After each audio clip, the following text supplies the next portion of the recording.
qu'est-ce que ça provoque? Un livre qui est publié, qui parle d'héroïsme, mais qui parle également des zones grises de la résistance, de l'imprudence, parfois gratuite, de jeunes résistants. D'abord, partout, ça libère la parole, en fait. Dans toutes les librairies où je suis passé, après la sortie du livre, il y avait toujours quelqu'un à la fin qui traînait un petit peu, un homme ou une femme, qui venait quand j'étais seul et qui s'approchait et qui me disait « Vous savez, moi, ma grand-mère, pendant la guerre, ou alors, vous savez, ma mère », et souvent, c'était bouleversant. Et puis, il y a des gens qui ont pris contact. Le fils de Bernard Sevestre, qui m'a écrit. Dans le livre, il avait découvert l'existence de Jean Brusson, appris que Jean Brusson était le légataire des carnets de dessin de son père. Je les ai mis en contact.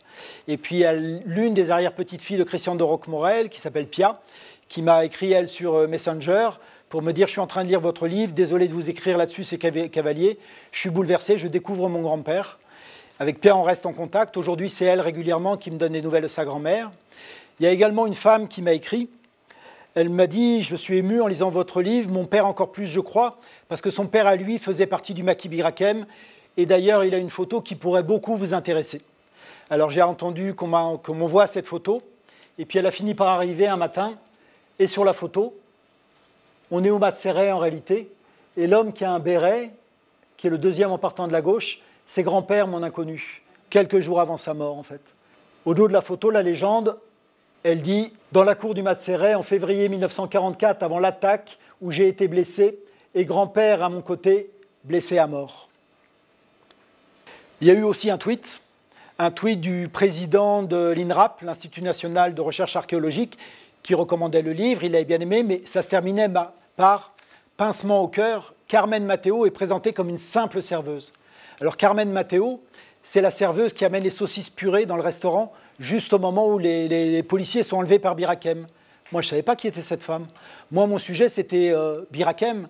J'avais retrouvé ce nom, ce personnage secondaire de mon récit, parce que c'était dans les procès-verbaux des gendarmes, parce qu'elle avait témoigné. Donc j'écris à ce monsieur, je lui dis « Racontez-moi ». Et en fait, Carmen Matteo, c'était une figure de la résistance locale, une femme qui toute sa vie a témoigné ensuite dans tous les établissements scolaires. Et j'ai trouvé ça absolument fascinant, parce que c'est comme si, quand vous écrivez sur le réel, il y avait dans votre livre des portes invisibles. Il y a un mot, c'est une porte, et vous, auteur, vous n'en connaissez pas l'existence. C'est un lecteur qui, lui, a la clé, qui peut ouvrir la porte, et la porte, ça vous entraîne dans un nouveau récit. C'est un truc qui m'a vraiment fasciné, c'est arrivé plusieurs fois avec ce livre. C'est dommage pour Carmen Matteo, parce qu'en faisant toute cette enquête sur Bir Hakeim, j'ai pu vérifier là aussi à quel point le rôle des femmes est invisibilisé dans la résistance. Enfin, partout dans mon enquête, elles sont présentes, pas au combat armé, mais elles sont sur des rôles importants. Or, combien de noms de résistantes on est capable de citer? Germaine Tillon, Lucie Aubrac, Geneviève de Gaulle. Après, avec Jean, on a commencé à se promener dans les établissements scolaires, des lycées, pour raconter cette histoire. C'est un duo qui fonctionne pas trop mal. Et on a commencé à Mende, en Lozère. Et là, ça a commencé à se compliquer. Quelques jours avant qu'on y aille, sur le coup, je l'ai caché à Jean, pour qu'il soit détendu en y allant, un professeur d'histoire de ce lycée a essayé de faire interdire notre venue. Il a mis la pression sur l'inspecteur, sur la proviseure, sur la présidente du conseil départemental, parce qu'on devait aussi passer devant une société savante le soir, devant tous les élus du conseil départemental le lendemain. Il leur a dit que ce livre était très sulfureux, que l'auteur encore plus, et que c'était très dangereux de le faire venir. Alors j'ai trouvé les coordonnées de ce monsieur, je l'ai appelé, et je lui ai demandé pourquoi, je lui ai demandé qu'est-ce qui le gênait, et je lui ai demandé quels sont les faits qui vous semblent devoir être mis en cause ou qui sont imprécis dans ce livre. Et là, il a eu cette réponse étonnante.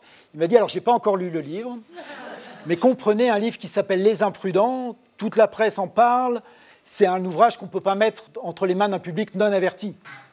Ça tombe mal, parce que je trouve que c'est plus intéressant de parler au public non averti, moi. Alors on est allé avec Jean quand même dans ce lycée. Il n'est jamais venu pour nous porter la contradiction. On est allé le soir devant la société savante, le lendemain devant tous les élus, et pareil, on n'a eu personne pour porter la contradiction. C'était que le début, en fait. Après, il y a eu des articles, des dossiers pour dézinguer ce livre, avec des fois des choses un peu diffamatoires ou injurieuses, mais avec surtout cette idée de ce livre qui parle de résistance et ce journaliste qui prétend faire œuvre d'historien. Un historien l'avait écrit dans l'un de ses papiers.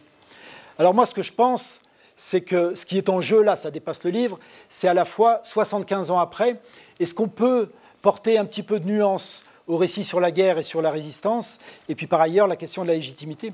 qui a le droit de parler de l'histoire? Est-ce que c'est seulement les historiens? Alors j'ai proposé à l'un des professeurs d'histoire les plus virulents de venir ce soir, de débattre ici, d'être interviewé, de pouvoir aussi porter son point de vue, dire ce qui avait été violent pour lui peut-être dans la publication de ce livre. Au début, il n'a pas répondu aux 5-6 premiers mails, puis il m'a dit qu'il ne pouvait pas. Je lui ai proposé du coup de l'interviewer pour le diffuser. Il n'a jamais voulu. Alors du coup, s'il faut conclure ici, tout seul, avant de débattre avec vous, je dirais que moi j'ai retenu 2 choses. D'abord, que nos mémoires sont incertaines en fait, qu'elles sont défaillantes et que chacun, qu'il soit journaliste, autrice, écrivain, historienne, a le droit, pas le devoir d'après moi, mais le droit de fouiller, de remettre en cause, de transmettre. Et la deuxième chose, pour transmettre, à mon avis, il y a 2 postures. Soit on est un gardien de la mémoire, gardien d'une mémoire peut-être idéalisée, soit on est une passeuse, un passeur d'une mémoire collective et d'une mémoire qui restera de toute façon imparfaite. Je vous remercie.